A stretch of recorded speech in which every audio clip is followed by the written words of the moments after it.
ఓం గురుర్బ్రహ్మా గురుర్విష్ణు గురుర్దేవో మహేశ్వర గురు సాక్షాత్ పరబ్రహ్మ తస్మై శ్రీ గురవే నమః. గురవే సర్వలోకానాం భిషజే భవరోగిణాం నిధయే సర్వవిద్యానాం శ్రీదక్షిణామూర్తయే నమః. బృహద్వాసిష్ట సిద్ధాంతం పూర్ణబోధోపదేశిక వెంకటేశ్వర యోగీంద్రం సద్గురుభ్యో నమో నమః. ఆత్మానాత్మ అతీతమనిశం కేవలాత్మోపదేశిక వేముల రామయార్య యోగీంద్రం సద్గురుభ్యో నమో నమః. క్షరాక్షరమతీతం చాచల పూర్ణోపదేశిక పూర్ణానంద పుల్లయాజ సద్గురుభ్యో నమో నమః. అస్మద్గురు సమారంభం కృష్ణ సాందీప మధ్యమం ఓంకారపీఠ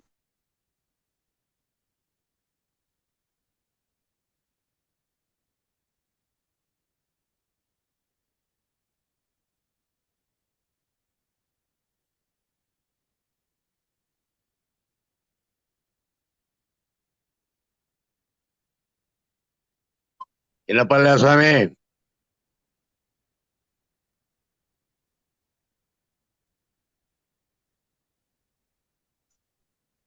మీనాక్షి నాయుడు ఇనపల్లె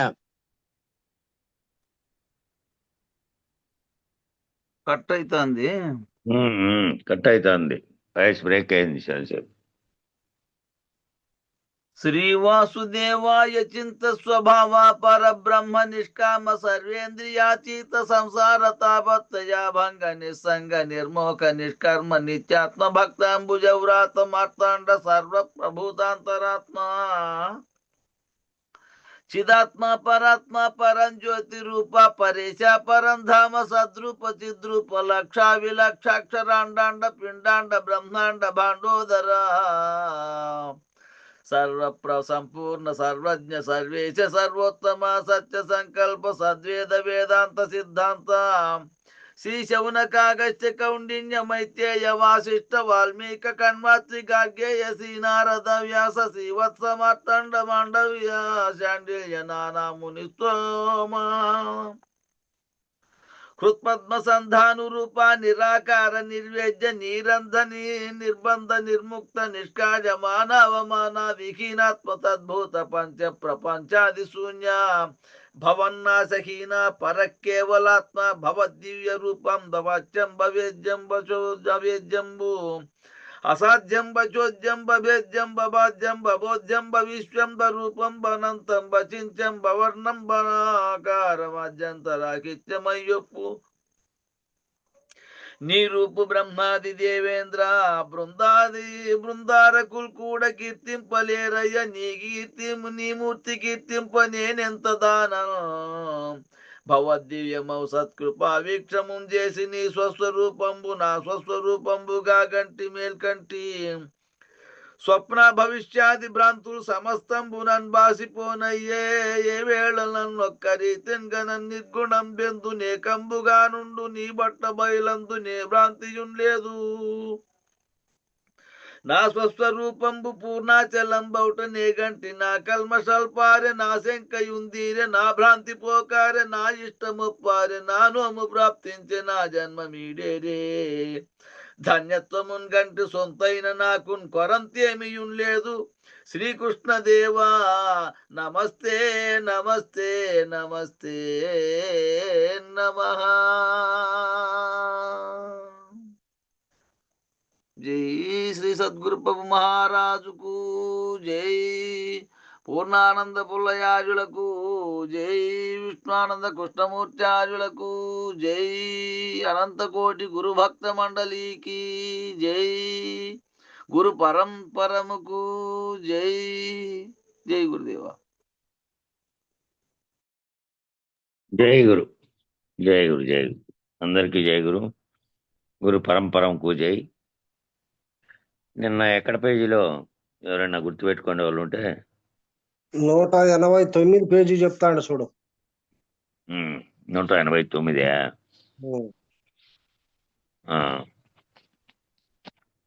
పైన నుంచి నేను పైనే మొదటే ముముక్షు అయినటువంటి వాడు ఈ ప్రశ్నతో ప్రారంభించాలి.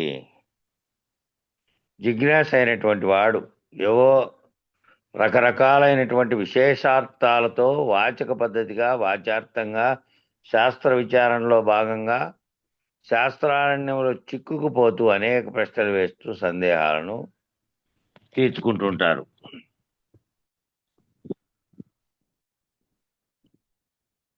ముముక్షు అయినటువంటి వాడు అంటే మోక్షాపేక్ష కలిగినటువంటి వాడు ఈ ప్రశ్నతో ప్రారంభించాలి అంటున్నాడు. ఇంతకుముందు ప్రశ్న ఏందది? ఓహం బంధ విచారణ. ఈ ప్రశ్నతో ఏ విధంగా బంధం నాకు కలుగుతుంది? ఓహం, నాకు ఏర్పడుతున్నటువంటి బంధం అనే ప్రశ్నతో మొదలుపెట్టుకోవాలి. అట్లాంటి వాడు ఆ ప్రశ్నతో ప్రారంభించి జిజ్ఞాస అయినటువంటి వాడు ఏవో రకరకాల ప్రశ్నలతో విశేషార్థాలతో వాచక పద్ధతిగా వాచ్యార్థంగా తెలుసుకుంటాడు. దాని లక్ష్యార్థం నిర్ణయార్థం అనేటివి విచారణలో మెట్లెక్కుతూ పోతే అప్పుడు అయితే శాస్త్ర విచారణలో భాగంగా ఆ శాస్త్రం అనే అరణ్యంలో చిక్కుకుంటుంటాడు. అక్కడ అనేక ప్రశ్నలు ఉదయిస్తాయి. ఆ సందేహాలు తీర్చుకుంటూ పోతేనే ఆ దాంట్లో నుంచి బయటపడేది ఆ అరణ్యంలోంచి. కానీ ప్రతి ఒక్క సాధకుడు తప్పక విచారణ చేయవలసినటువంటి మొట్టమొదటి ప్రశ్న శంకర భగవత్పాదుల చేత నిర్ణయించబడినటువంటి ఉపదేశ సాహస్రి పని చేయాలంటే మొట్టమొదట ఈ ప్రశ్నకు సమాధానం చెప్పాలి. కోహం బంధ, బంధం అనగా ఏమి? అక్కడ కోహం అంటే నేనెవరు, నేనెవరు బంధం ఏది, అట్లా అది రావాలి. సరే, కోహం బంధ, బంధం అనగా ఏమి? కిమజ్ఞానం అంటే అజ్ఞానం అనగా ఏమి? ఈ రీతిగా ఉపనిషత్తుల ప్రశ్నలను అనుసంధానించి ఆ ప్రశ్నలకు సమాధానం చెప్పే పద్ధతిగా అధిగమించేటువంటి లక్షణాన్ని స్థిరపరిచినటువంటి లక్షణత్రయాన్ని దాటించాయి.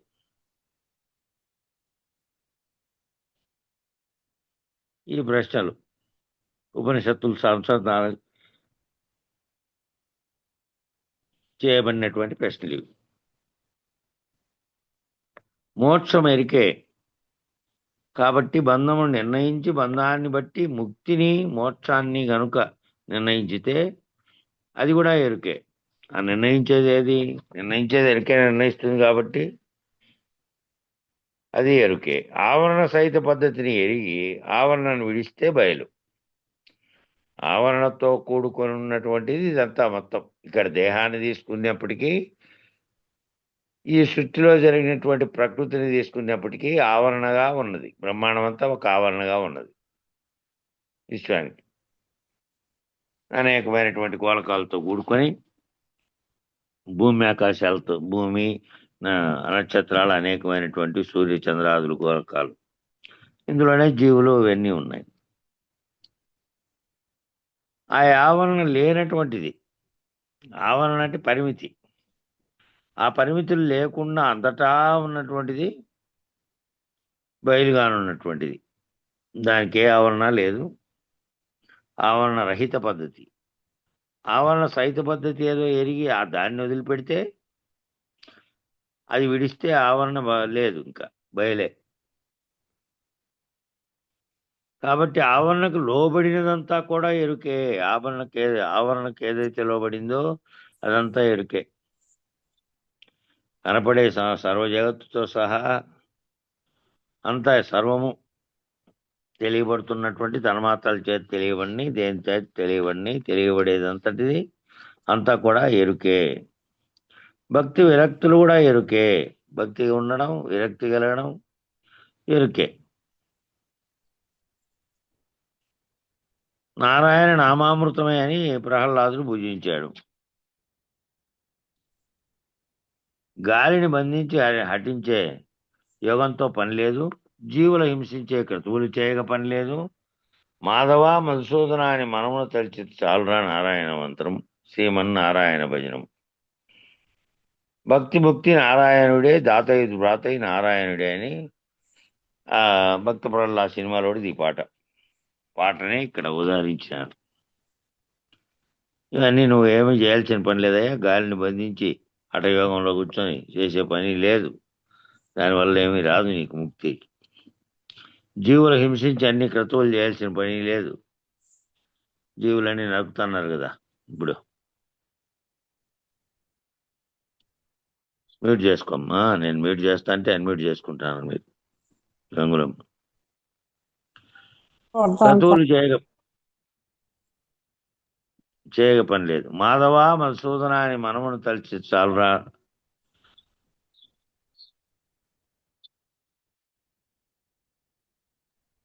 నారాయణ మంత్రాన్ని ఉదహరించారు ఇక్కడ.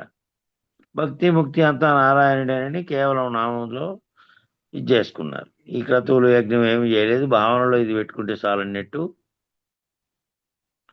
నిరంతరం ఆయన చేపించాడు. ఈ రీతిగా సర్వము నారాయణముగా చూశాడు అతను. అంతా నారాయణుడే అయినప్పుడు నరంచైవ నరోత్తమ నారాయణం మధ్యలో నరనారాయణుల్లో భాగమైనటువంటి వాడు నారాయణుడు. నరులందరి యందు వ్యాపకమైనటువంటి సూత్రం నారాయణుడు. నరులందరూ అంతటా వ్యాపకమై ఉన్నాడు.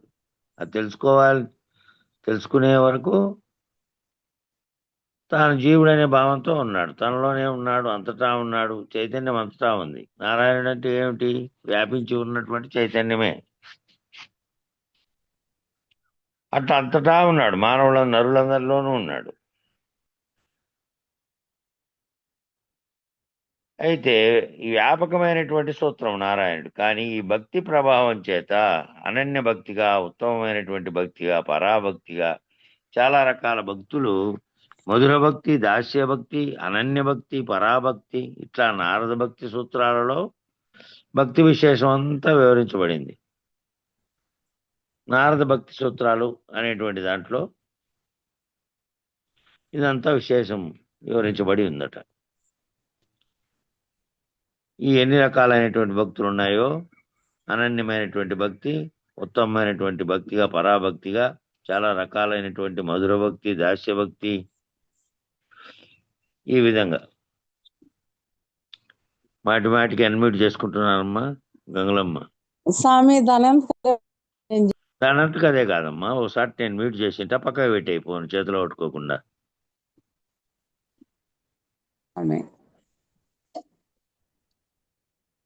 ఇప్పుడు నేను మ్యూట్ చేసినా కదా, పక్క పెట్టేయండి ఒక చోట.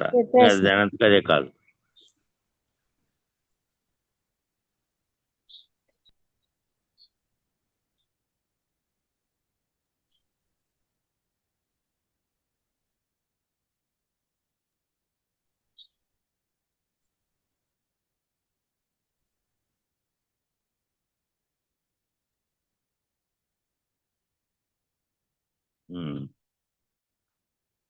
కాబట్టి మానవులందరూ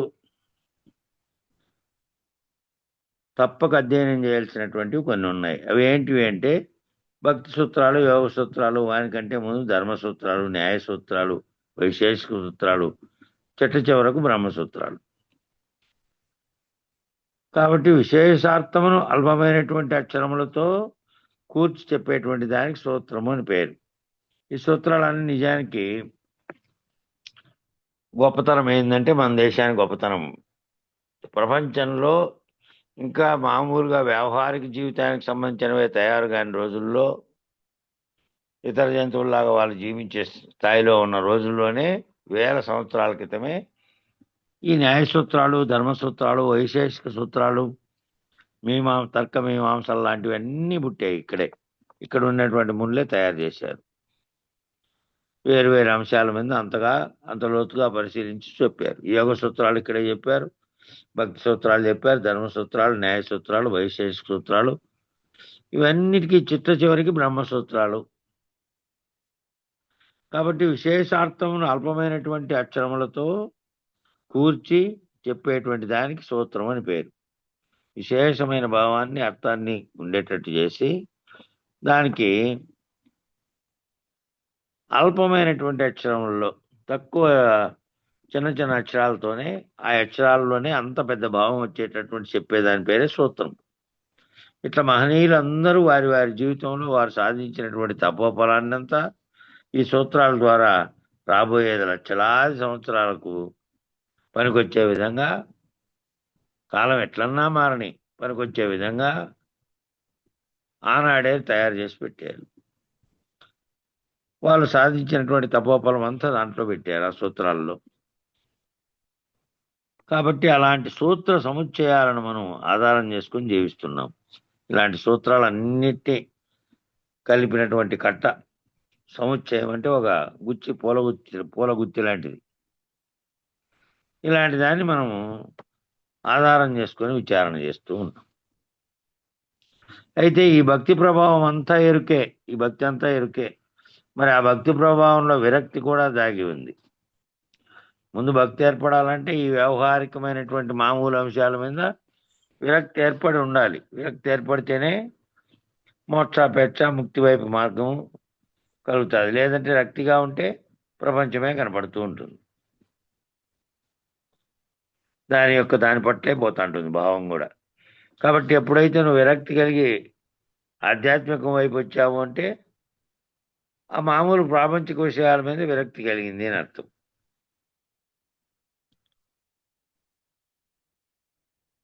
కాబట్టి భక్తి విరక్తి ఈ రెండు కూడా ఎరుకే. అంటే జగత్తు భావం ముందు, సంసార భావం ముందు, ప్రతిబంధకముల యందు విరక్తి ఎట్లా కలిగింది? దాంట్లో విరక్తి కలిగితే దీంట్లోకి వచ్చావు. భక్తి బలపడాలంటే విరక్తి అవసరం. భక్తి బలపడాలంటే దేని పట్ల భక్తి బలపడితే దేని లక్ష్య వస్తువుగా పెట్టుకొని నారాయణుని పెట్టుకో, స్వామిని పెట్టుకో, లేదంటే పూజ దేని మీద చేస్తున్నావో గురువాక్యం మీద దేని మీద అయినా ఆ లక్ష్యం అక్కడ కుదరాలంటే ముందు అక్కడ భక్తి కుదరాలంటే ఇక్కడ విరక్తి కలిగి ఉండాల. దేని మీద అంటే సంసార జీవితము, జగత్తులో చేస్తున్నటువంటి జగత్ అనే భావము, దాంట్లో చేస్తున్న వ్యవహారములన్నిటి పట్ల ఇవన్నీ ప్రతిబంధకాలుగా భావించి దాంట్లో ఎందు విరక్తి, ఇవన్నీ ప్రతిబంధకాలు నా భక్తికి అని చెప్పి చేయాలి. భక్తి బలపడాలంటే విరక్తి అవసరం. భక్తి అనేది బలపడాలి అంటే విరక్తి అనేది అవసరం. విరక్తి ఉన్నంతసేపు విషయాలంపటం తాత్కాలికంగా దూరమైనట్టు కనపడుతుంది కానీ శాశ్వతంగా దూరం కాదు. విరక్తి కలిగినప్పుడు నాకేం దాని పట్ల రక్తి లేదు, అందువల్ల నేను దీంట్లోకి వచ్చా అని కలిగినప్పటికీ భావంలో విషయాలంపటం ఏమో తాత్కాలికంగా దూరమైనట్టు కనపడుతుందంట. విరక్తిగా ఉన్నప్పుడు విషయాలంపటం అంతా తాత్కాలికంగా దూరమై ఉంటుంది కానీ శాశ్వతంగా దూరం కాదు. మళ్ళీ మళ్ళీ అవి గుర్తుకొస్తుంటాయి. కాబట్టి విరక్తి అనేది వైరాగ్యంగా పరిణమించాలి. వైరాగ్యం దాన్ని వదిలిపెట్టేసేటువంటి స్థితిలో పరిణమించాలి. వైరాగ్యం వలన వివేకం జరగాలి. వైరాగ్యం వలన ఏం నేర్చుకోవాలంటే ఈ వివేకం కలగాలి. ఆ వివేకం వల్ల నిత్యానిత్య వస్తు వివేకం కాటి నుంచి మొదలై మళ్ళా మిగతాదంతా అనేక వివేకాలన్నీ, వివేకం అంటే సాధారణ స్థాయిలో మొదలయ్యి అసలు ఆఖరకు నువ్వెవరో నీకు అతీతమైంది ఏందో తెలుసుకునే వరకు ఈ కింద వాటి పట్ల వైరాగ్యం చెందుతూ ఒక్కొక్కటి వదిలేసుకుంటూ పోవాలి. వైరాగ్యం వలన వివేకం జరగాలి. మానవ జన్మలో అసలు భాగ్యం ఏమిటంటే, ఆ భాగ్యం అంటే ఏమిటని బ్రహ్మగారి దగ్గర నుంచి ప్రశ్నిస్తున్నారు. వైరాగ్య భాగ్యోదయమే మానవ జీవితంలో విశేషమైనటువంటి భాగ్యం అని చెప్తున్నాడు. వైరాగ్యం కలగడమే మానవ జీవితంలో విశేషమైనటువంటి భాగ్యం. ఆ మిగిలినటువంటి సంపదలు అవి ఇవి కాదు. వైరాగ్యం అనే భావన కలిగితేనే మన హృదయంలో ఇంకా ఇవన్నీ ఈ రకరకాలైనటువంటి భావనలన్నీ పోయి ఉన్నది ఒక్కటేనే తెలుసుకోగలిగేటటువంటి స్థితిలోకి పోతాడు. దాన్ని అంతటిని విచారణ చేసే స్థితిలోకి కలుగుతుంది. కాబట్టి ముందు వైరాగ్యం కలగడమే అదే గొప్ప మానవ జీవితంలో విశేషం. లేదంటే ఇది కనపడుతున్న జగత్తుతో తాయాత్మ్యం చెందుతూ అది నిత్యము సత్యమైనటువంటి దీంతో ఎన్ని కోట్ల సంవత్సరాలైనా తిరుగుతూనే ఉంటుంది. అది ఉపాధులు ధరించుకుంటూ జన్మలు ఎత్తుకుంటూ ఈ భాగ్యం కలిగితే ఎప్పుడో అటువంటి కడతేర్చేటువంటి గురువు దొరుకుతారు. ఒకే జన్మలో ఒకేసారి అటువంటి గురువు దొరకపోయినా, మామూలు భక్తి ప్రపత్తులు నేర్పించే గురువు అయినా, మళ్ళీ ద్వైతం అద్వైతం ఏవి చెప్పి ఏ దాంట్లో మార్గంలో పడినా సరే, ఒకసారి ఆ మార్గంలో పడితే ఖచ్చితంగా మళ్ళా ఇంకోసారి అయినా కడతేరే మార్గంలోకి అటువంటి గురువు దొరికిపోతారు. చాలామంది ధనలక్ష్మి, దానిలక్ష్మి, ధైర్యలక్ష్మి, విద్యాలక్ష్మి, సంతానలక్ష్మి ఈ రీతిగా అనేకమైనటువంటి సర్వసంపత్కరి అయినటువంటి మహామాయ స్వరూపమైనటువంటి మహాలక్ష్మి స్వరూపాన్ని అర్చిస్తూ ఆశ్రయిస్తూ అది శక్తి స్వరూపంగా భావించి పూజించేటువంటి మహిళ మహాకాళి, మహాలక్ష్మి, మహాసరస్వతిగా, త్రిపుర సుందరిగా ఆశ్రయిస్తూ పొందుతూ ఉంటారు. స్త్రీలంతా అదే చేసేది. అంటే ఇదన్నీ కలగజేస్తోంది. ఇవన్నీను సంపదలు కలగజేస్తోంది.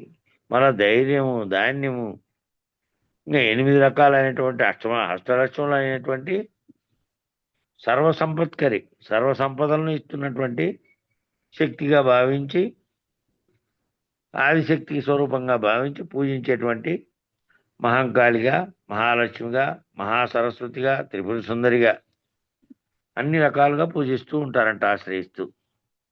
కానీ ఆవిడ యొక్క నిజమైనటువంటి కృప అమ్మదయ అంటే ఏమిటంటే వైరాగ్య భాగ్యోదయం. నిజమైనటువంటి సంపద అంటే ఆవిడ యొక్క నిజమైనటువంటి కృప ఏందంటే, అమ్మదయ అంటే ఏందంటే వైరాగ్య భాగ్యోదయం. వైరాగ్యం అనే భావం కలగడమే భాగ్యం. ఎవరికైతే వైరాగ్య భాగ్యోదయం కలిగిందో వాడు తప్పక ఆ జన్మమందు ముక్తిపీఠాన్ని, మోక్షకాంతరం అనుభవిస్తాడు.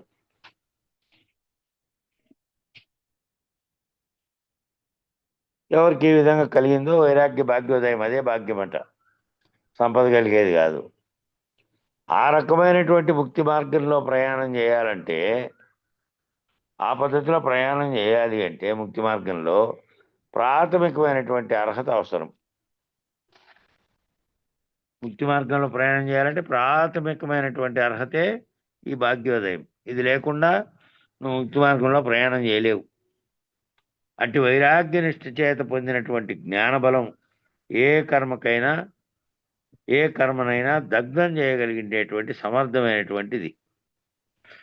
ఆ విధంగా వైరాగ్య భాగ్యోదయం చేత, అట్టి వైరాగ్య నిష్ఠ చేత, ఆ వైరాగ్యమైన నిష్ఠతో అలాగే ఉంటే ఆ పొందుతున్నటువంటి జ్ఞానబలం, ఆ వైరాగ్య భావంతో నువ్వు ఏదైతే పొందుతున్నావో జ్ఞానం పెరుగుతూ పోతుంది. వైరాగ్య భావజ్ఞుడికి ఏమవుతుంది? అంతకుముందు ఏవైతే భ్రాంతులు ఉన్నాయో అవి తొలగిపోతూ వాటి స్థానంలో అజ్ఞానం పోయి జ్ఞానం వచ్చినట్టు జ్ఞాననిష్ఠుడవుతాడు. అలా అవుతూ పోతూ ఉంటే ఆ జ్ఞాన బలం ఏం చేస్తుంది అంటే ఏ కర్మనైనా దగ్ధం చేయగలిగినటువంటి సమర్థమైనటువంటిది. ఏ కర్మనైనా కాల్చేస్తున్నది. ఆ కర్మల్ని కాల్చేయగలిగినటువంటి జ్ఞానం అది. జ్ఞానాగ్ని దగ్ధ కర్మాని అని చెప్పారే, ఆ సూత్రం ప్రకారం జ్ఞానం వెలుపడే కొద్దీ, జ్ఞానం పెరిగే కొద్దీ ఏం చేస్తుంది అంటే ఈ కర్మలన్నిటినీ దగ్ధం చేస్తుంది. ఏ కర్మనైనా దగ్ధం చేయగలిగినటువంటి సమర్థమైనటువంటిది అది. అలాంటిది పొందాలి కానీ తాత్కాలికమైనటువంటి విరక్తి, తాత్కాలికమైన భక్తి, 10 రోజులు దీక్ష, 30 రోజులు దీక్ష, 40 రోజులు దీక్ష, ఎప్పుడు విరమిద్దామా అని ఎదురు చూసే దీక్ష, ఇదంతా అజ్ఞాన సదృశ్యం. ఇదంతా అజ్ఞానమే ఈ దీక్షలన్నీ చేయడం. భావంలో ఈ పైన చెప్పినట్టు వైరాగ్య భాగ్యోదయం కలిగి వైరాగ్య నిష్ఠుడై మళ్ళీ ఇటువంటి వాటి జోలికి పోకుండా ఉన్నటువంటి వైరాగ్య భావంతో ఉండేవాడు ఉండాలి. కానీ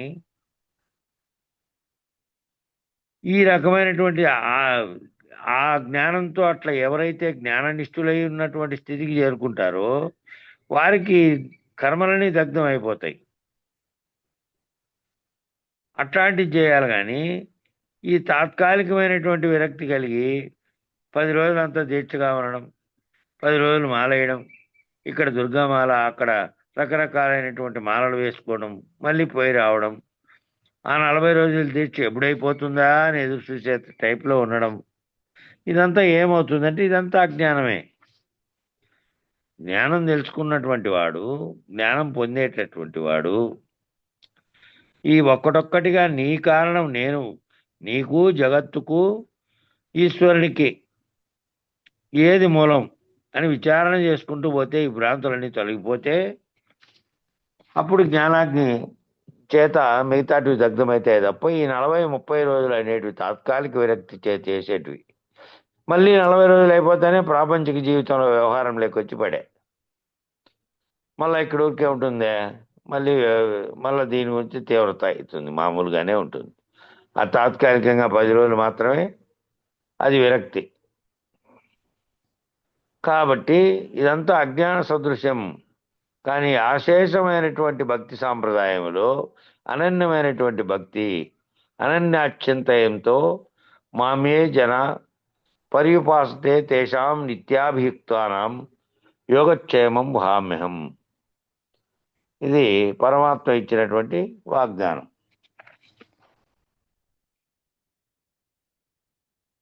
గీతలో చెప్పినటువంటి ఉదాహరణ తీసుకొచ్చారు. అనన్యమైనటువంటి భక్తి కలిగి అవస్త్రాత్రయమునందు నన్ను భావించి నన్ను ఆశ్రయించినటువంటి వారి యొక్క యోగక్షేమమును నేనే వహిస్తాను అని శరణాగతులైనటువంటి వారికి ఇవ్వబడినటువంటి అమోఘమైనటువంటి వాగ్దానం. భగవద్గీతలో కృష్ణుడు చెప్పినటువంటి మాట అది. అటువంటి విశేషమైనటువంటి తనను తాను పోగొట్టుకోగలిగేటువంటి తత్వదర్శనాన్ని పొందించేది భక్తి. ఆ భక్తి ఎట్లుండాలి అంటే ఇట్లా ఉండాలి. భక్తి ఏదో తాత్కాలికంగా ఏర్పడినటువంటి స్థితిలో కాకుండా, ఎవరైతే సర్వస్వ శరణాగతి రీతిలో ఆ గురువును కానీ ఆ పరమాత్మ ఏం చెప్పాడు, నన్ను నమ్ముకున్న వారిని అన్నాడు. అటువంటి విశేషమైనటువంటి తనను తాను పోగొట్టుకోగలిగేటువంటి తత్వదర్శనాన్ని పొందగలిగేటువంటి భక్తిగా ఉండాలి. అది తత్వదర్శనం పొందడం అంటే శరీరాత్మలతో పాటు ఏదుందో ఈ సర్వమును విచారించి, దీనికి మూలమైన దాన్ని విచారించి దానిని పోగొట్టుకోవడమే. తాను తనకు చుట్టూ ఉన్నటువంటి జగత్తుగా భావిస్తపడుతున్నదంతా లేనిది అని పోగొట్టుకోగలిగే వరకు చేసేదంతా భక్తే. అట్టి తత్వదర్శనం కూడా ఎరుకే. మళ్ళీ ఆ తత్వదర్శనం ఎట్లయితోంది? ఆ ఎరుక ద్వారానే అవుతుంది. ఎరుక లేకుండా, చైతన్యం లేకుండా ఏ దర్శనము, ఏ భావన పొందేదే లేదేది. ఆ తత్వదర్శనం అనే పునాదిగా ఏర్పడినటువంటి చిత్వదర్శనం అది.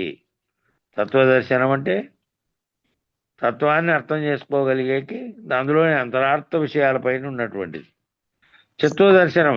చిత్తం ఏదైతే నీలో కలుగుతున్నటువంటి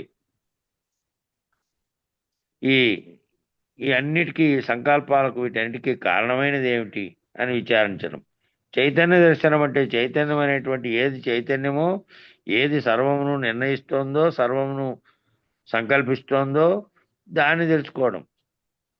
ఆ జ్ఞాన బలం అది కూడా ఎరుకే. ఆ జ్ఞానం ఏదైతే సంపాదిస్తున్నావో, జ్ఞానం వచ్చింది, ఆ జ్ఞానం కూడా ఎరుకే.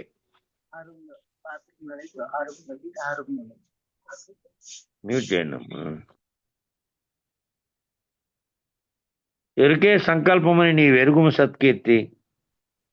ఎరుకే సంకల్పం.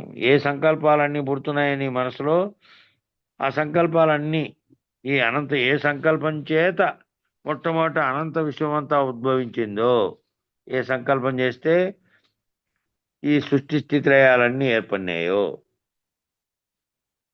ఈ సృష్టి స్థితి లయ విస్తీర్ణ ఆకర్షణలు అనేటువంటి 5 ఈ ఏర్పడినాయో, ఆ సంకల్పము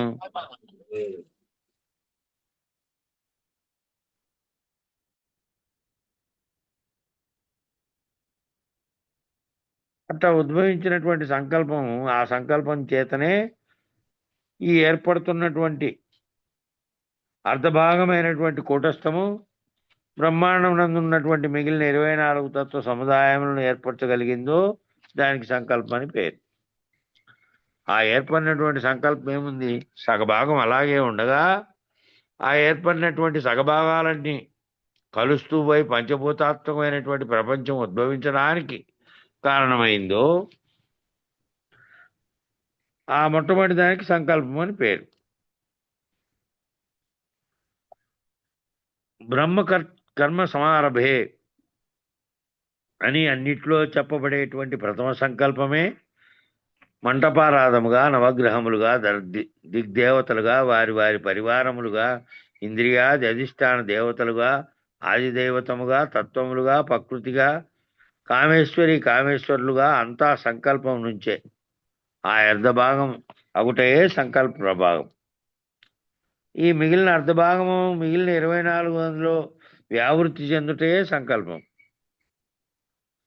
అర్ధభాగం అక్కడే ఉంది, ప్రధానమైన మూలకంలోడిది. మిగిలిన అర్ధభాగం వచ్చి మిగతా వాటి అన్నిటి భాగాలతో కలిసి 5 ఉన్నటువంటివి అర్ధభాగాలు అట్లాగే ఉండి మిగిలినవన్నీ కలిపి 24 ఏర్పడింది. ఆ 24గా ఉన్నటువంటిదే 24 తత్వాలతో కూడినటువంటి ఈ నేను అనబడుతున్నటువంటి దేహంగా ఉన్నది. దానిలో నిర్ణయాత్మకమైనటువంటి సంకల్పాలను తీసుకుంటున్నది, చేస్తున్నది సర్వమునకు చైతన్యంగా ఉన్నదేమో 25వది అయినటువంటిది ఉంది. దానికి ఆత్మగా పేరుంది. ఎరుక, ఆత్మ, బ్రహ్మము అన్నీ అదే. బ్రహ్మ కర్మ సమారభే అని దీంట్లో చెప్పినటువంటి దాంట్లో ఇన్ని రకాలుగా చెప్పినటువంటి మంటపారాధనలు, నవగ్రహాలు, దిగ్దేవతలు, వారి పరివారాలు, ఇంద్రియాది అధిష్టాన దేవతలు, ఆదిదేవతములు, తత్వములు, ప్రకృతి, కామేశ్వరి కామేశ్వరులు అంతా సంకల్పం నుంచే. అంతా సంకల్పమే. అంత ఆ అర్ధభాగం ఒకటే సంకల్ప ప్రభావం. ఆ సంకల్పం అర్ధభాగం నుంచినే వస్తున్నాయి ఇవన్నీ.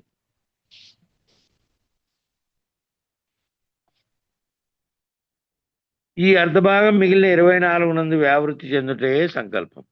ఈ మిగిలిన అర్ధభాగం మిగిలిన 24 ఇంద్రియాలతో కూడి వ్యావృత్తి చెందింది కనుక సంకల్పమే ఎరుక.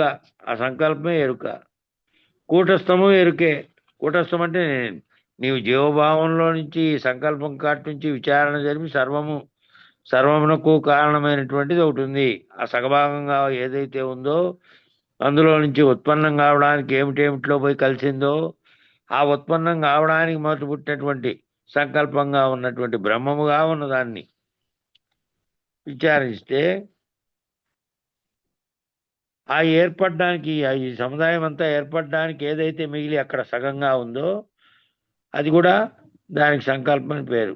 ఈ ఏర్పరచగలిగినటువంటి బ్రహ్మం అనేటువంటిది అది కూటస్థ స్థితిలో మళ్ళీ నువ్వు విచారణ చేసుకుంటూ వెనక్కి పోతే ఇక్కడ నుంచి ఇక్కడ జీవుడుగా మొదలుపెట్టి మళ్ళీ వెనక్కి పోతే వెనకలు ఏమొస్తుంది ఆఖరుకు అంటే ఆ కూటస్థ స్థితి అయినటువంటి తానే బ్రహ్మం అనేటువంటి తానే సంకల్పించి తానే సర్వమును ఇదంతా కల్పించుకున్నాడు అనేటువంటి స్థితికి కూటస్థుడుగా అటికిపోతుంది. కాబట్టి అక్కడి వరకు ఈ జరిగినటువంటిదంతా ఈ కూటస్థం అంతా కూటస్థుడుగా తెలియబడేది కూడా అక్కడి వరకు ఎరికేది. పరం ఇదంతా బ్రహ్మం అయితే తత్పరమునందు లేదు కాబట్టి ఇది ఎరుక. పరములో ఒక్క చోట మాత్రమే ఆ ఎరుక లేదు, మిగిలిన అన్ని చోట్ల ఉంది. ఇంకా ఎరుకలేని దేశం, ఎరుకలేని ప్రదేశం, ఎరుకలేని వ్యవహారం లేనే లేదు. అంతా ఎరుకే. కాబట్టి పరము తెలిసే వరకు ఉన్నటువంటి సర్వము ఎరుకే. ఎక్కడికవరా ఎరుక సంపూర్తి? ఇలా చెబుతూ పోతే పృథ్వీ అయినటువంటి పాయురింద్రియం దగ్గర నుండి కూటస్థంగా ఉన్న పిండ బ్రహ్మాండ వ్యావృత్తి అంతా పిండాండం అందలి అహము, బ్రహ్మాండము అందలి అహము, ఈ నాలుగింటి చేరి వేరే కదార్థంలో వచ్చింది. అది పిండాండంలోని అహము, బ్రహ్మాండంలోని అహము, దాని 4 ఈ 4 ఆ 4 కూడి అఖండమైనటువంటి ఎరుక అని. కాబట్టి అంతా పిండాండమనందలి అహము, బ్రహ్మాండమందలి అహము, ఈ నాలుగింటి చేరి అఖండమైన ఎరుకే కదరామాయన్న అన్నాడు అక్కడ. ఇట్టి ఎరుక ఎన్నటికీ లేనిది కదరామాయన్న. ఈ ఎరుక ఎన్నటికీ లేనిది కదరామాయన్న. బట్టబయలున ఎరుకకు తావులేదు. సందు లేదు కనుగొను మాయన్న అని కృష్ణప్రభువులు వేడుకొని చెప్పినటువంటి వాక్యాలన్నీ వస్తున్నాయి ఇక్కడ. ఈ పిండ బ్రహ్మాండముల యొక్క అఖండ ఎరుక చేరి ఆ నాలుగింటి చేరి అఖండమైనటువంటి ఎరుక అయింది రామాయణ. ఇటు ఎరుకే ఎన్నటికీ లేనిది కనరామాయణ తెలుసుకుంటే ఎప్పటికీ లేనిది ఇది. బట్టబయలు ఎరుకకు తావే లేదు, సందు కూడా లేదు, కనుగొను మాయన్న అని చెప్పారు దాంట్లో. ఎరుకే జీవుండు ఎరుకే ఈశుండు ఎరుకే తదేకత ఎరుకే కాబట్టి సాంప్రదాయ రీతులుగా భాగత్యాగ నిర్ణయ పద్ధతిగా జహద్ అజహద్ లక్షణ పద్ధతుల్లో ఒక్కొక్క దాని ప్రాధాన్యత స్వీకరించి భేదవాదమని, అభేదవాదమని, భేదాభేదవాదమని, ఆరంభవాదమని, వివర్తవాదమని, శూన్యవాదమని ఇలా అనేక రీతులుగా అనేక సాంప్రదాయాలన్నీ ఉద్భవించి ఎన్ని వివరించినను ఎరుకే జీవుండు ఎరుకే ఈశ్వరుడు ఎరుకే తదేకత ఎరుకే సర్వమునే గుర్తెరిగి చెప్పితి. ఈ ఎరుకే ఇదంతా. అందుకనే ఎన్ని రకాలుగా చెప్పినప్పటికీ పైన సాంప్రదాయ రీతులుగా భాగత్యాగ నిర్ణయ పద్ధతిగా చెప్పారు. జహర్ లక్షణం, అజహర్ లక్షణం, జహర్ అజహర్ లక్షణం అంటే విడివని లక్షణం, విడిచే లక్షణం, విడిచి విడివని లక్షణాలన్నీ చెప్పినప్పటికీ లక్షణ పద్ధతుల్లో మళ్ళీ ఒక్కొక్క దాని ప్రాధాన్యత స్వీకరించి మళ్ళా దాంట్లో భేదవాదమని, అభేదవాదమని, భేదవాదం అంటే వేరువేరుగా ఉన్నాయని, అభేదవాదం అంటే వేరువేరుగా లేవు ఒక్కటేనని, భేదాభేదవాదమని, ఆరంభవాదమని, ప్రారంభంలో ఏదైతే సృష్టి జరిగిందో, వివర్తవాదమని, ఇట్లా విస్తరించడానికి కారణమైనటువంటి వివర్తం చెందడానికి ఏది కారణమని, అలాగే శూన్యవాదమని, శూన్యం అంతా శూన్యమే ఉంది ఏమీ లేదు అనే శూన్యవాదం. అనేక రీతులుగా అనేక సాంప్రదాయాలన్నీ వచ్చినాయి. ఉద్భవించి ఎన్ని వివరించినా సరే, ఎన్ని రకాలుగా ఏ సిద్ధాంతాలు సాంప్రదాయాలు చెప్పినా సరే ఉన్నది ఎరుకే జీవుండు ఎరుకే ఈశుండు ఎరుకే తదేకత ఎరుకే సర్వమునే గుర్తెరిగి చెప్పితి. ఇదంతా ఎరుకే నాయన, నేను గుర్తెరిగి చెప్తి అంటున్నాడు కృష్ణప్రభు. ఇదంతా ఎరికే. ఎన్ని రకాలు ఏం విచారం చేసినప్పటికీ జీవుడు ఎరికే, ఈశ్వరుడు ఎరికే, తదేకత ఏదైతే తాదాత్మ్యత ఉందో అదే ఎరికే, సర్వము నేను గుర్తెరిగే చెప్పా. ఇదంతా బట్టబయలును దర్శించినటువంటి దేశకేంద్రుడు, బట్టబయలును ఎవరైతే దర్శించారో వారికి ఈ సర్వము ఎరికే. ఈ దర్శించినటువంటి దేశకేంద్రుడు సర్వమును శూన్యమును ఎరిగి, శూన్యమును ఎరిగాడు, ఆయన సర్వమును ఎరిగాడు. ఈ సర్వము ఎట్లా ఉత్పన్నమైంది, ఈ సర్వం ఉత్పన్నం కాకముందు ఏ శూన్య స్థితి ఉందో ఎరిగాడు. ఈ రెండు ఒక్కటే, సర్వశూన్యములు ఒక్కటే అని తెలిసి సర్వశూన్యములు లేనివని తెలిసిన వాడు, ఆ సర్వశూన్యములు విడిపించబడినటువంటి వాడు, తనను తాను పోగొట్టుకున్నటువంటి వాడు, అట్లా తనను తాను పోగొట్టుకున్నటువంటి బట్టబయలును తానే లేకుండా పోయినటువంటి స్థితి యందు నిలకడ చెంది దృఢీకరించబడి నిర్ణయమై సహజమై ఉన్నది ఉన్నట్లు ఉండి ఎరుకే సర్వమనే గుర్తెరిగి చెప్పితి కీలెరుగు సత్కీర్తి అంటున్నాడు. కాబట్టి తనను తాను ఎవరైతే ఇట్లా పోగొట్టుకున్నారో ఈ సర్వశూన్యములు లేనివని తెలిసి విడిపించబడినటువంటి వాడు, కేవలం బయలు మాత్రమే ఉన్నది, ఇదంతా లేనిదేనని, సర్వము శూన్యం అంతా లేనిదేనని, అవి లేనప్పుడు ఏదైతే ఈ సృష్టి లేనప్పుడు ఏదైతే అప్పటికి ఏ పరిణామ వికారము లేకుండా ఏ రాకడ పోకడలు లేకుండా ఉందో బయలుగా ఉన్నటువంటి ఆ పరమును ఎరిగినటువంటి వారు, దీంట్లో నుంచి విడిపించబడినటువంటి వారు, తనను తాను పోగొట్టుకున్నటువంటి వాడు, అట్లా పోగొట్టుకున్నటువంటి బట్టబయలు తానే లేకుండా పోయినటువంటి స్థితిలో నిలకడ చెంది దృఢీకరించబడి నిర్ణయమై సహజమై, ఆ నిర్ణయం సహజమైపోయి ఉండాలి. ఏదో గుర్తు చేసుకుంటే నేనున్నానో నేను లేనో లేకపోతే జగత్తు ఉన్నదా లేదా, ఇదంతా మొత్తం లేనిదని నిర్ణయం అయిపోయి ఉండాలి. ఇంకా ఏ వ్యవహారంలో ఏ స్థితిలో ఎట్లున్నప్పటికీ మూడవస్థల్లోనూ గుర్తుపెట్టుకోవాల్సినటువంటి స్థితిలో అదంతా నిద్రలో ఎట్లాగో నువ్వు మళ్ళీ దాని గురించి పరవరించలేవు కాబట్టే ఇక ఆ మాట అన్నారు, ఏది నిద్ర వచ్చే వరకు నీవు చచ్చే వరకు అని. అది గురువాక్యం గుర్తుపెట్టుకొని ఉత్తబట్ట బయలులో ఏమీ లేదు, ఈ మూలం లేని గుర్తెరిగే శరీరమే సర్వమును సంకల్పించి సృష్టించుకొని తనకు తానుగా వచ్చింది అనేటువంటి నిర్ణయం సహజమైపోయి ఉన్నది ఉన్నట్లు ఉండి తెలుసుకుంటే ఎరుకే సర్వము, ఎరుకే సర్వము ఎరుకే నాయన. నేను గుర్తెరిగితి, నేను గుర్తెరిగి చెప్పిది కీలెరుగు సత్కీర్తి. నేను గుర్తెరిగి చెప్తున్నాను ఆయన అని చెప్తున్నాడు దేశకేంద్రుడు. కృష్ణ దేశకేంద్రులు చెప్తున్నారు, నేను గుర్తెరిగి చెబితే ఆయన గుర్తెరుగు, దీన్ని కీలెరుగు తెలుసుకో, సత్కీర్తి. అది తెలుసుకుంటే నువ్వు సత్కీర్తి పొందిన వానివే. ఇంకా అదే సత్కీర్తి. ఏదో సత్కీర్తి అంటే అన్ని సంపాదించుకునడమో లేకపోతే ఇంకోటి చేయడమో అది కాదు నాయన. నీవు ఎవరైతే నీ భావనలో దీన్ని గుర్తెరిగి చేశావో అప్పుడు నువ్వు గొప్ప మార్గదర్శకు, నువ్వు ఇంకా 10 మందికి మళ్ళీ ఈ బోధన అందించగలిగే స్థితిలోకి వస్తావు. కాబట్టి అదే సత్కీర్తి. ఈ కీలేరు కూడా చాలా ముఖ్యమైనది. ఈ కీలు ఏదో ఎరకపోతే చాలా ముఖ్యమైనది. ఈ కీలు ఏదో బాధ కలిగింది అనుకోండి, వైద్యుడి దగ్గరికి వెళ్తాం. ఆ వైద్యుడు కీలెరిగి వైద్యం చేయాలి అనే మాట ఎట్లా పుట్టింది, ఎందుకు పుట్టింది? ఆ మాట వైద్యం దగ్గరికి పోతే ఆయన ఏం చేస్తాడు? కీలెరిగి వైద్యం అంటే ఏం సమస్య ఎక్కడుందో నీ సమస్య అది గుర్తించందే వైద్యం చేయలేడు. గుర్తించకుండా చేశాడనుకో రోగం పోదు. కాబట్టి ఏదో బాధ కలిగిందంటే వైద్యం దగ్గరికి వెళ్తే ఆ కీలెరిగి వైద్యం చేస్తాడు. ఏ కీలు, ఏ సమస్య, ఏ నొప్పి, ఏ రకమైనటువంటి సందర్భమో విచారణ చేసి ఆయన ఊరికే వైద్యం చేయడు. ఈ సమస్య ఎక్కడొచ్చింది, ఏ రకమైన సమస్య వచ్చింది, సందర్భం ఎక్కడిది, అన్ని విచారణ చేసి వైద్యం చేసేటువంటి వాడై ఉండాలి. అటువంటి వాడై డాక్టర్ అయితేనే చేయగలుగుతాడు. ఇది కీలెరిగి వైద్యం చేయడం అంటే ఇటువంటిది. ఇది భౌతిక అర్థం, ఇది భౌతికమైనటువంటి అర్థం, వాచ్యార్థం. ఇది కీలెరిగి వైద్యం చేయడం అంటే భౌతికంగా శరీరానికి, ఆయన శరీరంలో ఉన్నటువంటి దాన్ని విచారణ చేసి ఏం సందర్భం, ఏం సమస్య ఉందని దాన్ని బట్టి చేయడం వాచ్యార్థం. అది తాళం ఒక పక్కకు తిప్పితే పడిపోతుంది, ఇంకో పక్కకు తిప్పితే తెరుచుకుంటుంది. తాళం చెవికి తాళం ఒకటే, అదే తాళం వేస్తోంది, అదే తాళం తీస్తోంది.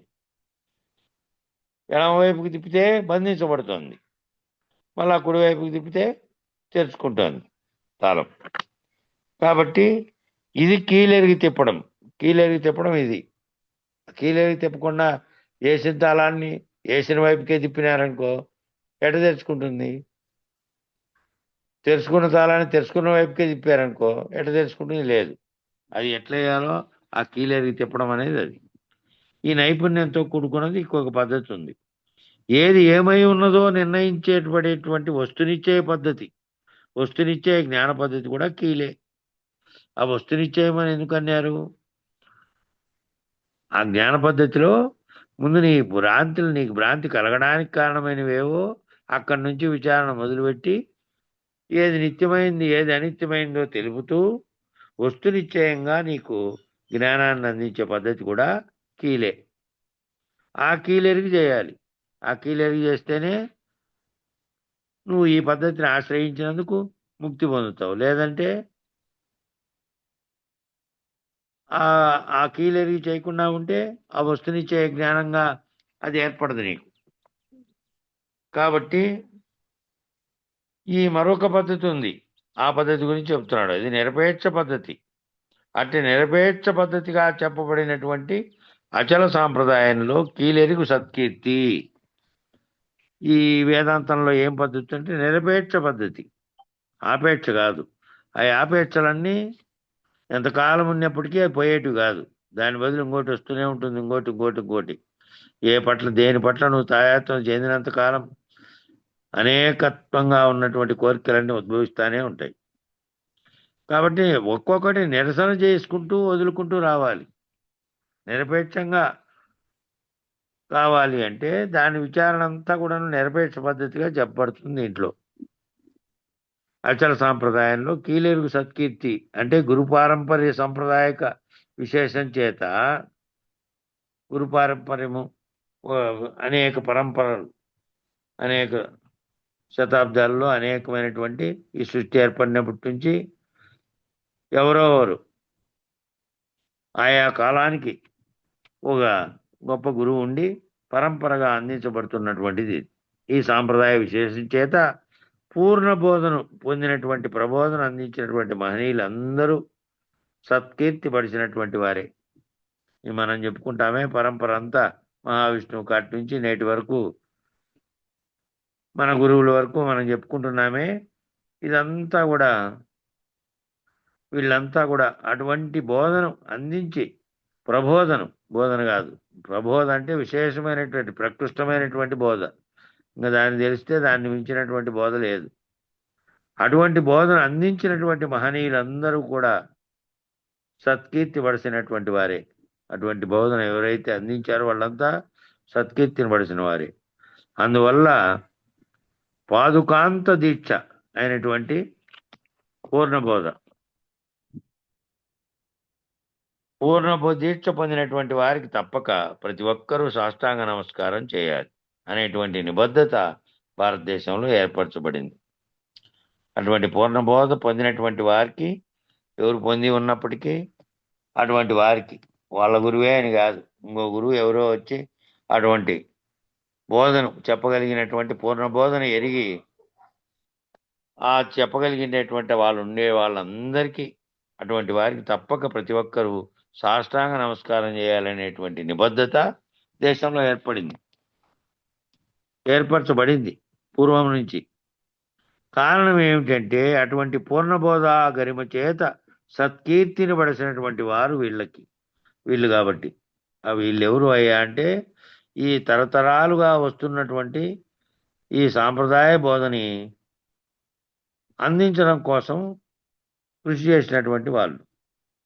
అట్లా కృషి చేసిన పూర్ణబోధ గరిమ చేత అంటే పూర్ణబోధ తెలుసుకొని దాంట్లో గొప్పతనం చేత కీర్తిపడిసినటువంటి వారు వీళ్ళు. వీళ్ళ కీలెరిగి అనేటువంటి స్థితి ఉంటుంది. వీళ్ళు ఏ విధంగా బోధిస్తారప్ప అంటే కీలెరిగి బోధించే స్థితి ఉంటుంది వీళ్ళ దగ్గర.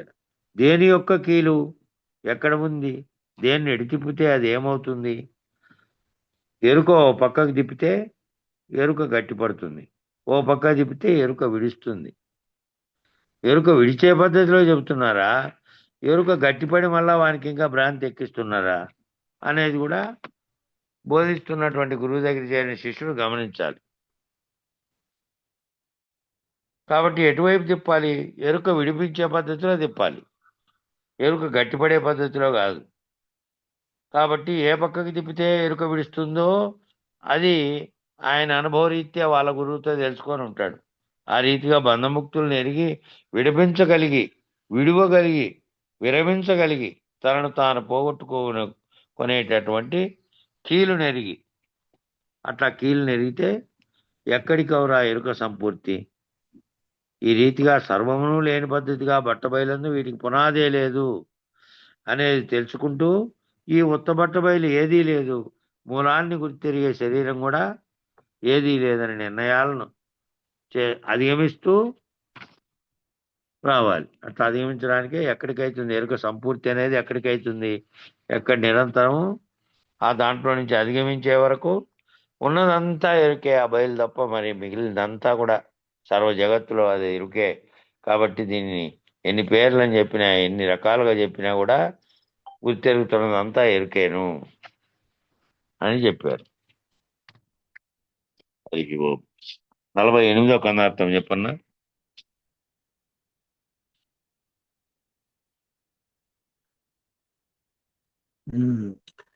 చింతల తోటన ఎరుకే, వింతల పుట్టిల్ల నంగ వెలసినదెరుకే,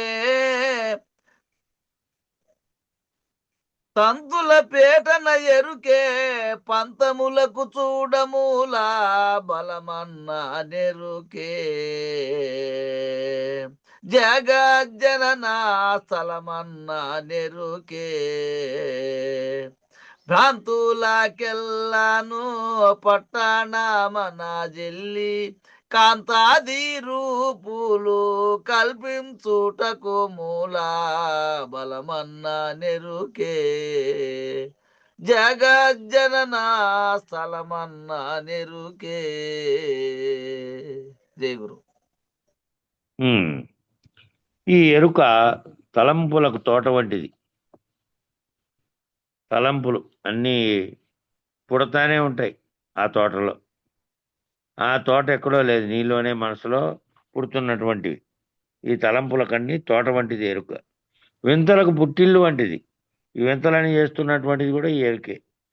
తంతులకు పేట వంటిది. ఈ తంతులు రకరకాలైన తంత్రాలన్నీ చేస్తున్నటువంటిదంతా ఎరుకే. పంతములకు మూలబలం కూడా ఎరుకే. జగత్తు పుట్టుటకు స్థానం కూడా ఎరుకే. భ్రాంతులకెళ్ళను పట్టణమైనటువంటిది కూడా ఎరుకే. ఈ భ్రాంతులన్నీ ఎక్కడ పుడుతున్నాయంటే దాని పట్టణము, దాని పేరే ఎరుక. స్త్రీ పురుషాదుల రూపములు కల్పించుటకు, ఈ స్త్రీ అని పురుషుడనే రూపాన్ని కల్పించుటకు ఎరుకనే కారణ కార్యములని నిర్ణయం. ఒకటి కారణమైతే సంకల్పించింది, రెండోది కార్యరూపం ధరించినటువంటిది అయింది. వీటన్నిటికీ కారణమైనటువంటిది ఎరుకే. సాధారణంగా ఉపాసనలన్నీ నేను అనే ఎరుకను గట్టిపరిచే పద్ధతులు. ఈ రకరకాల ఉపాసన చేయడం, ఆ ఉపాసన ధ్యానం చేయడం, ఈ కూర్చొని ఇవన్నీ చేయడం, ఇవన్నీ కూడా ఎరుకను గట్టిపరిచే పద్ధతులు అన్నీ. అవి వదిలేయడం, నిరసన చేయడము, దాంట్లో నుంచి విముక్తి పొందడము, భావాల్లోంచి ఏ పుడుతున్నాయో సంకల్పాలు వాటిని రాకుండా చేయనటువంటి నిరసన పద్ధతి ఇది. కాబట్టి అందులో మళ్ళీ ఉపాసన చేయడం అనేటువంటిది కూడా లేదు. పుట్టిన పిల్లవాడికి ఇంద్రియ వికాసం ఏర్పడేంత వరకు, విచక్షణ వికాసం ఏర్పడే వరకు జీవుడు జగత్ అంటే ఏమిటని ఆసక్తితో అనుభవం కోసం ప్రయత్నిస్తూ ఉంటాడు. ఆ పిల్లోనికి తెలియదు కాబట్టి ఒక్కటొక్కటి అన్నీ ఆసక్తే వానికి. ఎందుకంటే తెలుసుకోవాలి, అది తెలియదు కదా. తెలియకుండా పిల్లోడి కాటి నుంచి మొదలు తల్లిని గుర్తుపడతాడు. మళ్ళీ మళ్ళా పెద్ద అయ్యే కొద్ది ఆడుకునే వస్తువుల్ని, తన చుట్టూ ఉండేటువంటి వాటిని, వీటన్ని గుర్తుపట్టడము, వాటితో అనుభవాలను పొందుతూ వస్తాడు పిల్లోడు. ఆ పిల్లోనికి మళ్ళీ ఆ తెలుస్తున్నటువంటి విషయాలన్నిటి బాగా అవగాహన కావాలంటే ఇంద్రియ వికాసం ఏర్పడి మళ్ళా విచక్షణ వికాసం ఏర్పడే వరకు, అంటే ఇది అని నిర్ణయించుకునే తెలివి వచ్చే వరకు ఆ పిల్లోనికి జీవుడు అంటే ఏమిటి, జగత్ అంటే ఏమిటి అని ఆసక్తితో అనుభవంతో కోసం ప్రయత్నిస్తూ ఉంటాడు. ఆ పిల్లోడు కూడా అర్థం కాదు కాబట్టి ఏదైనా జగత్తులో జరిగే సర్వ విషయాలను ఇదేమిటి అని తెలుసుకోవాలనే ఆసక్తిలో ఉంటాడంట. ఆ ఆసక్తితోనే అనుభవం కోసం ప్రయత్నం చేస్తుంటాడంట. ప్రతి ఒక్కటి ఏదైనా సరే తాను అనుభవించేటువంటి దాని పట్ల తనకు అవగాహన ఉన్నది కాబట్టి ఆ అనుభవం పొందితే తప్ప దాని పట్ల తన భావనలో స్థిరం కాదు. కాబట్టి అధ్యయనం చేసి పరిపక్వత పొందే స్థాయికి వచ్చినప్పటికీ, ప్రతిదాన్ని తాను తెలుసుకొని చదివి అధ్యయనం చేసి దాన్ని ఆ పరిపక్వతను పొందే స్థాయికి వచ్చినప్పటికీ నేనుకు వేసుకున్న ముసుగు నేనని అనుకోవడం భ్రమాభ్రాంతి. ఈ నేననేది వేసుకుందే ఆ ముసుగు, ఆ వేసుకోవడం, ఆ నేనని ఇది నేనని అనుకోవడం భ్రమాభ్రాంతి. అసలైన నేను తాను ఎక్కడి నుంచి వచ్చాడో మూలంలోని నేను కాటికి పోవాలి. ఇంకా మొదటి నేను కలగడానికి కారణమైనటువంటి బ్రహ్మాండంలో మహదంకారం కలిగిందే, దాని స్వరూపంగా ప్రతిబింబ చైతన్యంగా అనేకత్వం ఏర్పడి ఇవన్నీ జీవులు ఏర్పడినాయి. ఈ ఎక్కడి దాకా పోవాలి విచారణ చేసుకుంటూ పోతే? అక్కడి దాకా పోతే ఆ నేనుందా లేదా, అనేకంగాను ఏకంగాను ఉన్నటువంటి ఆ నేను దాకా విచారణ చేయడు. ఈ నేనుకు వేసుకున్నాడు, శరీరానికే వేసుకొని ఓ ముసుగు, ఇది నేను, ఈ శరీరం నేను అని అనుకుంటూ ఉన్నాడు. కాబట్టి ముసుగులు ఎంత సత్యమో నేను కూడా అంతే అసత్యం. ఈ ముసుగు ఎంత సత్యమో అట్లనే నేను కూడా అసత్యమే. సత్యంగా భావన చెంది వ్యవహారం చేస్తూ ఉన్నా. ముందు ముసుగు తొలగించుకుని ముందు ఆ ముసుగు తీసేసుకుంటే యథార్థ నేను బోధపడితే తప్ప, నేను యథార్థమైన నేను ఏది, ఈ శరీరంగా ఉండి ఓ ముసుగు వేసుకొని, ముసుగు అంటే అవయవాలతో కూడి ఓ రూపం ఎట్లొచ్చిందో నీకు ఆ రూపాన్ని చూసి ఇది నేను అని అనుకుంటున్నావు. కాబట్టి ఆ ముసుగు తీసేసుకుంటే నీ యథార్థమైన నేను ఎవరు, ఈ వ్యవహరిస్తున్నటువంటి వ్యవహారనేనా, ఈ వ్యవహారాలన్నిటికీ కారణమైనటువంటి సంకల్పాలు కలిగిస్తున్నటువంటి చైతన్యంగా ఉన్ననేనా అనేది బోధపడితే తప్ప యథార్థ నేనేది అనేది బోధపడితే తప్ప, నిర్ణయం అయితే తప్ప నేను నిర్మించగలిగే సామర్థ్యాన్ని పొందలేను. ఇవన్నీ పొందితే తప్ప నేను అనేది నేననేటువంటి సామర్థ్యం, నేను అనే దాన్ని తెలుసుకునేటువంటి సామర్థ్యాన్ని పొందలేము. అసలు యథార్థ నేనేదని. కాబట్టి వేదాంత బోధ క్రమమైన పద్ధతిలో బోధించింది. వేదాంత బోధ ఎట్లా పడితే అట్లా అస్తవ్యస్తంగా బోధించలే, క్రమమైన పద్ధతిలో బోధించింది. కాబట్టి మొదట సాధకుడు ఏ విధంగా ఉన్నాడు? జగద్భ్రాంతిలో తన చుట్టూ ఉన్నటువంటి అంతా నిజమేనని, తాను నిజమేనని, ఇదంతా నాటకంగా భావించకుండా, ఇదంతా కలలో జరుగుతున్న దానిలా భావించకుండా సత్యంగా ఉన్నాడు. అటువంటి వారికి నిత్యానిత్య వస్తు వివేక కాడ మొదలుపెట్టారు. ఏది నువ్వు నిత్యం అనుకుంటున్నావు, ఏది అనిత్యం అనుకుంటున్నావు, ఈ నిత్యానిత్యాల్లో కాటి నుంచి మొదలు పెట్టారనమాట. అందువల్ల ఇదంతా ఎంతగా విచారణ చేసింది అంటే, వేదాంత బోధ క్రమమైన పద్ధతిలో బోధించింది.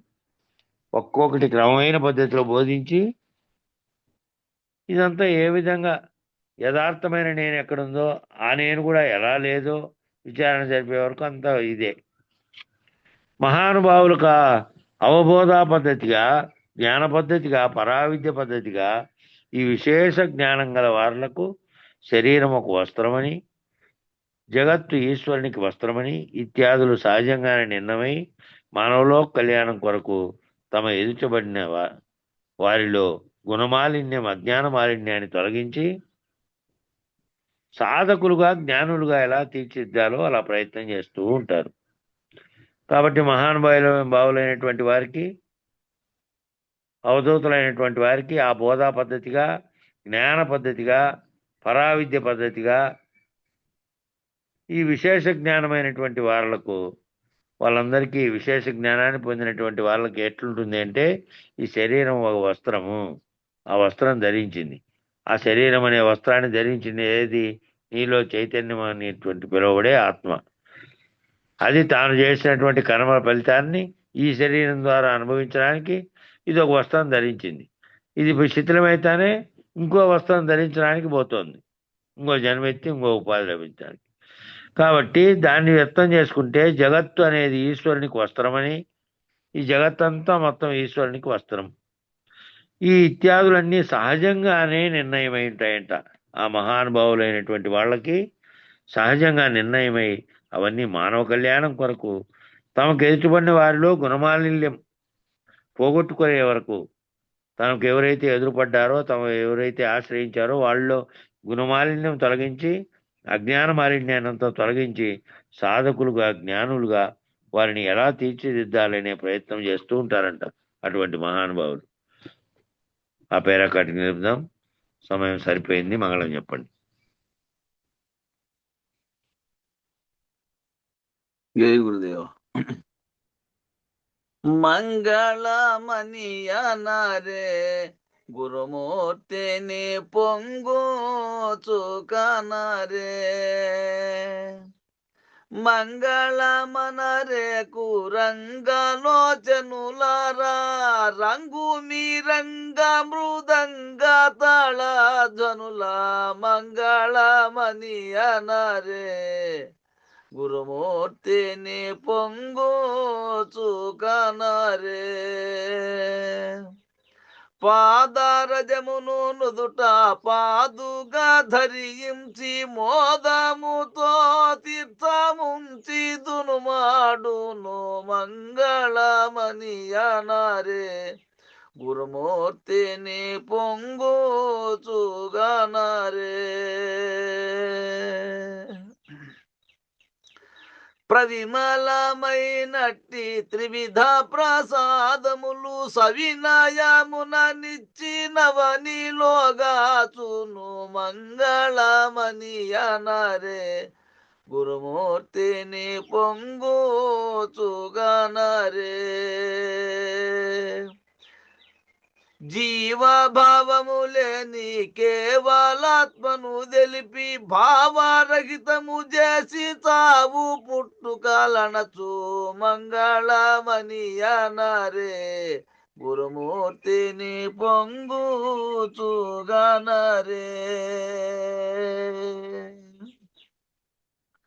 సుర స్వప్న దృష్టాంత మరుదెంచే ఎరుకాని సరగుణ వినుతించి నెరిగుండు మని పలికే మంగళమని అనరే గురుమూర్తిని పొంగుచుగనరే. చింతాదీరును ద్వాదశి ఇంత ఎంత నరక అంతులేకనున్నదతి చిత్రముల మీరి మంగళమని అనరే గురుమూర్తిని పొంగుచుగనరే. వర భాగవత కృష్ణ గురు యోగి రమ్మని కరుణతో షోడాసి మరువ వద్దని బలికే మంగళమని అనరే గురుమూర్తిని పొంగుచుగనరే. ఫీల్ఖాన లక్ష్మణ చులుకగా బోధించు పలుకాలించు మాని నులుకు మాన్పెను నేడు మంగళమని అనరే గురుమూర్తిని పొంగుచుగనరే. పూర్ణానంద పుల్లయాజుల కరుణచే పూర్ణ బోధను గన్న పుణ్యమూర్తుల్లారా మంగళమని అనరే గురుమూర్తిని పొంగుచుగనరే.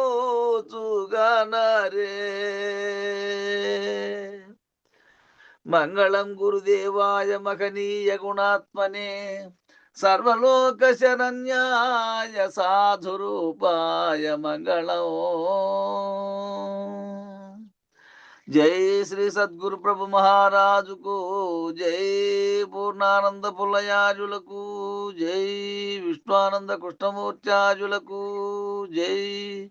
అనంత కోటి గురు భక్త మండలికి జై. గురు పరంపరముకు జై.